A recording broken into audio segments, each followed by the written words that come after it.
1. Fundición y colado al alto vacío, centrífuga y precisión. Fundición. Se denomina fundición y también esmaltar al proceso de fabricación de piezas comúnmente metálicas, pero también de plástico. Consiste en fundir un material e introducirlo en una cavidad llamada molde. El principio de fundición es simple. Se funde el metal, se vacía en un molde y se deja enfriar. Existen todavía muchos factores y variables que se deben considerar para lograr una operación exitosa de fundición. La fundición es un antiguo arte que todavía se emplea en la actualidad, aunque ha sido sustituido en cierta medida por otros métodos como el fundido a presión. Fundición en arena. La fundición en arena consiste en colocar un metal fundido, típicamente de aleación de hierro, acero, bronce, latón y otros, en un molde de arena, dejarlo solidificar y posteriormente romper el molde para extraer la pieza fundida. La fundición en arena requiere un modelo a tamaño natural de madera, plástico y metales, que definen la forma externa de la pieza que se pretende reproducir y que formará la cavidad interna en el molde. En lo que atañe a los materiales empleados para la construcción del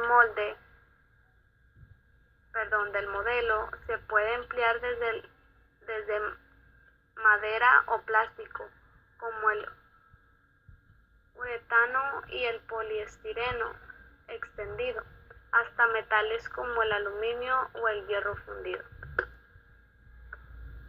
Para el diseño del molde se debe tener en cuenta una serie de medidas derivadas de la naturaleza del proceso de fundición.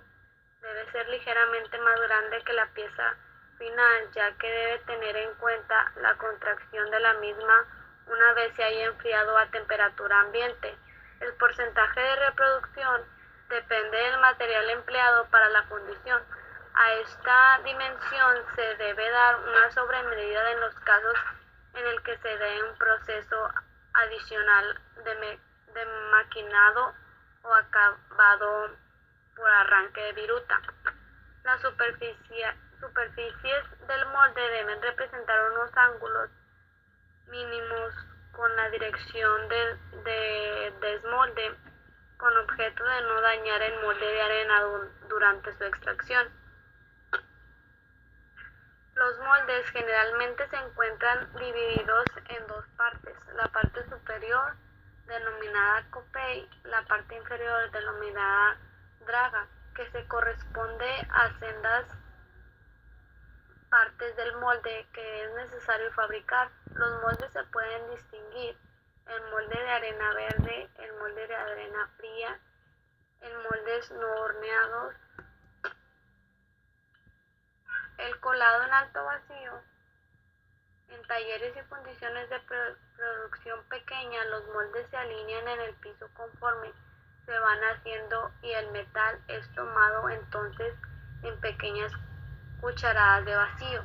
Cuando se requiere más metal o si un metal más pesado es vaciado.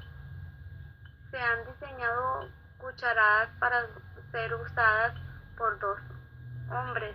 En fundiciones grandes están comprometidas en la producción en masa de piezas fundidas. El problema de manejo de moldes y vaciado de metales se resuelve colocando los moldes sobre transportadores y haciéndolos pasar lentamente por una estación de vaciado. La estación de vaciado puede ser localizada permanentemente cerca del horno o en el metal. Puede ser traído a ciertos puntos por equipo de manejo aéreo. Los transportadores sirven como un almacén del lugar para los moldes, los cuales son transportados a un cuarto de limpieza. La centrífuga. La fundición centrífuga es el proceso de hacer girar el molde mientras se solidifica el material, utilizando así la fuerza centrífuga para acomodar el metal en el molde. Se obtienen mayores detalles sobre la superficie de la pieza y la estructura densa del metal adquiere propiedades físicas superiores.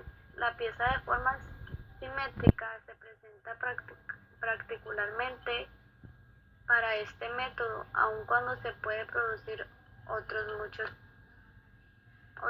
tipos de piezas. Por fundición centrífuga se obtienen piezas más económicas que por otros métodos. Los corazones en forma cilíndrica y rebordaderos se eliminan. Las piezas tienen una estructura de metal densa, con todo y las impurezas que van de la parte posterior del centro de la pieza, pero que frecuentemente se maquinan. Por razón de la presión extrema del metal sobre el metal, se pueden lograr piezas de secciones delgadas, también como la fundición estática. Los moldes permanentes se han hecho frecuentemente en la fundición centrífuga. Desde entonces, las piezas de fundición de magnesio son forzadas nuevamente al molde. Las piezas se enfrían más rápidamente y el aire o gas atrapados se eliminan entre el molde y el material. Aunque en la fundición centrífuga hay limitaciones en el tamaño y forma de pieza fundida, se pueden hacer desde anillos de presión de pocos gramos de peso y rodillo para papel que pesen arriba de 40 toneladas. Las características de la fundición dependen de varios parámetros que deben controlarse para tener una producción uniforme. Estos factores son principalmente la temperatura de colada, la compresión del material a utilizar. La colada centrífuga es adecuada para la fabricación de cuerpos de revolución huecos, por ejemplo tubos, cilindros y también casquillos de cojinete. El proceso es adecuado para la producción de estructuras de gran diámetro, tubos de petróleo, instalaciones de la industria química y suministros de agua, etc. Y esto es todo del tema 3.1. Gracias.